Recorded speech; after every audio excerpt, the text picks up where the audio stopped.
Vörösmarty Mihály. Éj és csillag. Éj vagyok, te csillag, fényes és hideg.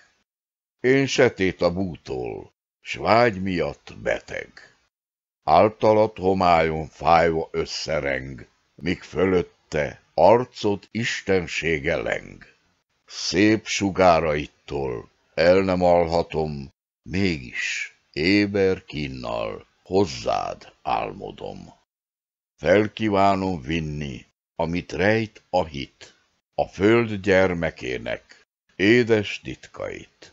Mit nem esküdött szó, nem sugott ajak, amit bánat és éj gondolhattanak.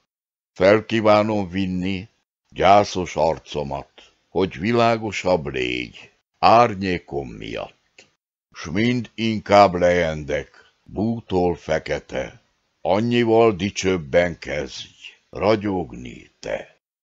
Elkívánok veszni fényben általad, érezzem csak egyszer lángodat.